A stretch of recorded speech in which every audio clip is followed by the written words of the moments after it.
જય માતાજી. ચલો, આ 3-4 દિવસના ટ્રોલિંગ દરમિયાન આજે મને ફાઇનલી ટાઈમ મળી ગયો અને વિચાર્યું કે એક વિડીયો પોસ્ટ કરીએ. પહેલો તો એ સવાલ કે ઘણા બધા એવું લખ્યું છે કે કૃષ્ણાબેન બીજી બધી વાતમાં તો તરત જવાબ દે છે, પોતાની બેન છે તો કેમ જવાબ નથી આપતા. તો ચોખ્ખી વાત કહી દો કે તમને શું લઈ ગયું. અત્યાર સુધીમાં જે મને લોકો દિલથી ઓળખતા હતા એને કાંઈ સફાઈ આપવાની જરૂર નથી, પણ જે ઓળખતા જ નહોતા અથવા તો ઓળખતા હતા છતાં એવો ઢોંગ કર્યો કે મને ઓળખી ન શક્યા, એને શું લઈ ગયું. મેં મારી બેનને કાંઈ નહીં કીધું હોય એમ હે. પણ આ દુનિયાનો એક નિયમ છે કે જેને કોઈ ન પૂગે કે ને એને એનું પેટ પૂગે. અને આ મારા સંતાનો જેવું મારું બેનનું છે. મા બાપ મૂકીને ગયા ને પછી એને મારી વધારે પડતી લાડકાઈ અને છાગલાઈના લીધે થોડીક મારી બેનને આ ભાન ભૂલાવી.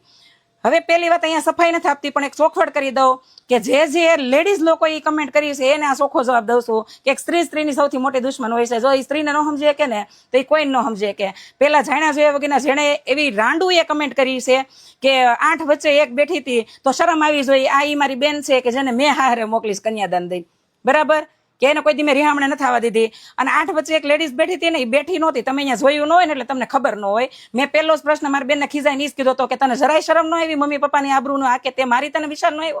એટલે એને ઈ કીધું કે રવિવારની રજા હતી, શ્રાવણ માસમાં ઈ લોકો રમે જ છે. મેં હજારો વાર મારા લાઈવમાં કીધું છે કે મારી બેન એને પત્તે રમવાનો શોખ. ઈ લોકો તો આખું શ્રાવણ મહિનો જામનગર રાજકોટ વાળાને બહુ પત્તે રમવું ગમે, એ આખો શ્રાવણ મહિનો પત્તા કૂટે.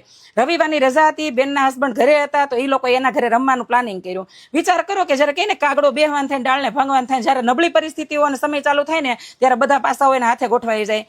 તો એના હસબન્ડે ફોન કરી નીચેથી ચા મંગાવી. એ લોકો 8 જણા એને ઉપરની રૂમમાં રમતા હતા. ચા મંગાવી એટલે સ્વાભાવિક ઘરે કોઈ નહોતું એટલે રશ્મિ ઉપર ચા અંબાવા ગઈ. ચાની કેટલીની બધું અંબાવીને અને બહાર નીકળતી હતી કે આ બેન અડી ગયા, બરાબર. પછી મેં એમ પૂછ્યું કે હાલો એ વાતે મને તારી ગળે ઉતરી ગઈ. એની વાતે જો કે સાચી હતી, મેં ક્રોસ ઇન્ક્વાયરી કરી લીધી તો એ બેન અમારે એમાં વાકમાં નહોતા, બરોબર. બીજી વાત મેં એ કીધી કે મેં તને ના પાડી હતી ને તું પતે નહીં રમતી, રેમ તો અહીંયા નહીં રમતી, મારા દુશ્મનોની તાણ નથી, તોય તું રમવા બેઠી. તને કીધું તો ને ગોવા વહી જાય, દાર્જિલિંગ વહી જાય, કસિનોમાં છૂટ છે. અને હલકી ના અમુક તો મારા ઘરવાળાને મારા વિડીયો મૂકીને કીધું છે કે આમ જ બંગલા બને. માં ભગવતી ખોડિયાર મને કોઈ ખુશી પૂરી ન કરે. જો મેં મારી જિંદગીમાં કોઈ કાળી કમાણી કરીને કે કોઈ દી 1 રૂપિયા આમ તેમ કરીને મારા ઘરમાં નાખ્યો હોય તો, બરાબર. અહીંયા હું સફાઈ એ નથી આપતી, પણ મને સફાઈ દેવાની ઈચ્છા એટલે થઈ કે તમને શરમ આવી જોઈએ. શરમ. મારી બેન પતે રમી છે, તમારા પેટમાં કેટલા કીડા ઉલેલા કે તમે કોઈને ક્યાંય મને ક્યાંય પકડી ન ક્યાંય પૂગી ન ક્યાંય એટલે ન્યા ઠેઠ વહી ગયા કે બંગલા એમનેમ ન બને ને એને મામેરો આમનેમ ન આવે. તમારો બાપ છે ને એને એના હાહરા ખાનદાની રહીશ છે, પૈસા વાળા છે અને જુગાર રમી છે. નથી એને કોઈ કૂટણખાનું કરી નાખ્યું કે નથી કોઈ બોયફ્રેન્ડ અરે પકડાણી. શરમ વગરના શું થયા છો. પણ જે દેશ કૃષ્ણને ન અપનાવી શક્યો હોય, એને ન સમજી શક્યો હોય, જે દેશ ઓશો જેવા મહાપુરુષોને ન સમજી શક્યો હોય, એ દેશ મારી જેવી સ્ત્રીને થોડા સમજી શકવાના છે. તમે તમારી સસ્તી પબ્લિસિટી માટે, સસ્તી ટીઆરપી માટે જેટલી હદે જાવ એટલી હદે જાજો. કૃષ્ણા પટેલમાં આજે બોલવાની તેવડ છે ને કાલે રહે, બરાબર.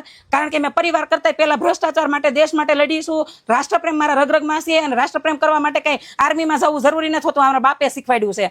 અને બીજી જે આ હલકીના પેટની છે ને એના માટે ખાસ આ વાત છે કે ધ્યાન રાખજો. આ જે સવાલના જવાબ આજ તમે મને કર્યા છે ને કે તમારી ઘરે આટો ન મારી જાય. અને જેટલો વિરોધ આ સોશિયલ મીડિયાએ મારો કર્યો ને એટલો તમે ભ્રષ્ટાચારનો કે આ દેશમાં હાલતા ગુનાહોનો કર્યો હોત ને તો આજે કેટલી હદે સરકાર સુધરી ગઈ હોત.